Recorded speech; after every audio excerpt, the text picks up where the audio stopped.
Aujourd'hui, nous nous retrouvons au crépuscule du règne de Louis XV et à l'aube du destin tumultueux de Marie-Antoinette. Laissez-nous vous transporter à ce moment précis où tout bascule, où une jeune femme de 20 ans devient reine de France sous le poids écrasant des attentes et des intrigues. Le 10 mai 1774, à 5 heures du soir, le château de Versailles est figé dans l'attente. Louis XV vit ses dernières heures. Dans la cour, des gardes immobiles et des écuyers à cheval guettent une flamme vacillante à une fenêtre. Cette bougie, fragile et tremblotante, est le témoin silencieux du souffle de vie qui abandonne le monarque. À l'intérieur, dans un silence oppressant, le dauphin et Marie-Antoinette attendent leur destin. Ils sont jeunes, presque des enfants encore, mais déjà accablés par le poids de la couronne qui se rapproche. Le vent et la pluie, mêlés aux échos des prières des 40 heures, remplissent l'air d'une gravité funèbre. Puis, soudain, la bougie s'éteint. Le roi est mort. Vers leur appartement se précipite une marée humaine. Le fracas des pas et des voix annonce une nouvelle royauté. La première à entrer est Madame de Noailles. Elle s'incline devant Marie-Antoinette, désormais reine, et lui demande de se préparer à recevoir les hommages des grands du royaume. La jeune femme, le mouchoir sur les yeux, traverse alors la foule. Elle avance, lente, presque courbée sous le poids de cet avenir inconnu. Elle ressemble à une princesse tragique d'une antique fable, promise à un destin que même les dieux ne pourraient détourner. Marie-Antoinette quitte Versailles pour Choisy, emportée dans un tourbillon de protocoles et de cérémonies. Mais une question plane. Pourra-t-elle dompter cette cour hostile et imposer sa place? Elle, si jeune, si éclatante, va devoir affronter des intrigues dont elle ignore encore la cruauté. Déjà, dans l'ombre, des alliances se tissent contre elle. Madame Adélaïde, tante de Louis XVI, joue un rôle déterminant. C'est elle qui murmure à l'oreille du roi, évoque les humiliations passées de son père, les intrigues du règne précédent.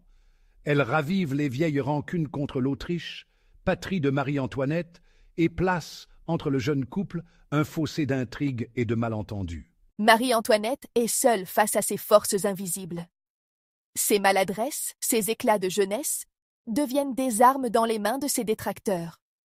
Une promenade au lever du soleil, une fête innocente, tout est déformé, amplifié et jeté contre elle comme des preuves de frivolité ou, pire, de trahison.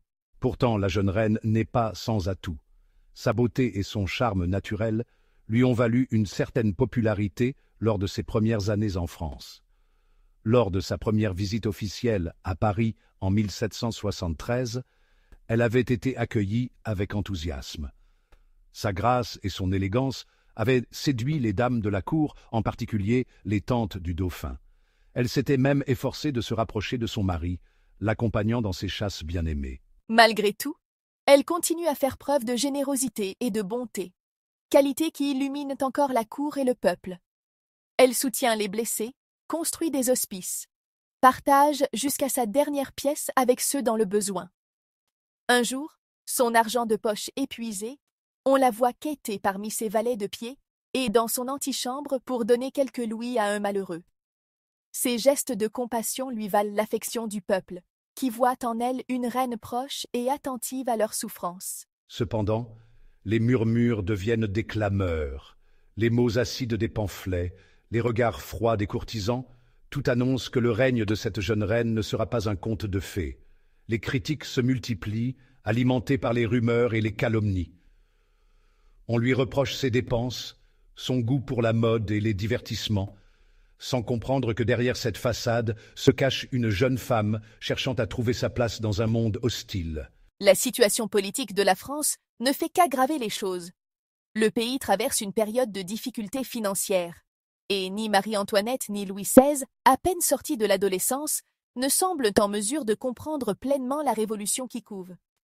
Leurs jeunes âges, Louis n'a que 19 ans et Marie-Antoinette 18 lorsqu'ils accèdent au trône, les rendent vulnérables face aux intrigues de la cour et aux défis qui les attendent. Dans ce contexte tendu, chaque geste de la reine est scruté, chaque décision est commentée. Les pamphlets se multiplient, dépeignant Marie-Antoinette sous les traits les plus noirs. On la décrit comme frivole, dépensière, libertine, allant jusqu'à l'accuser des pires crimes. Ces attaques, souvent injustes et exagérées, contribuent à éroder progressivement l'image de la monarchie dans l'esprit du peuple français. Ainsi débute le règne de Marie-Antoinette, un règne marqué par l'innocence perdue et les jeux de pouvoir. En plongeant dans ce moment précis, nous voyons émerger une femme confrontée à des forces bien plus grandes qu'elle. Sa jeunesse, ses rêves, sa volonté d'aimer et d'être aimée se heurteront à un monde sans pitié. Marie-Antoinette, cette jeune Autrichienne devenue reine de France, se retrouve au cœur d'un tourbillon d'événements qui la dépassent. Son destin, intimement lié à celui de la monarchie française, prend un tournant tragique dès ses premiers instants de règne. Les années qui suivront ne feront qu'accentuer les tensions, jusqu'à l'inévitable explosion révolutionnaire. L'histoire de Marie-Antoinette nous rappelle la fragilité du pouvoir et la complexité des destins humains pris dans les tourments de l'histoire. Elle nous invite à réfléchir sur les jugements hâtifs, sur la puissance des préjugés et sur la manière dont les individus peuvent être broyés par les forces politiques et sociales de leur époque. Si cet épisode vous a touché, abonnez-vous à Rencontre avec l'Histoire pour d'autres voyages dans le passé.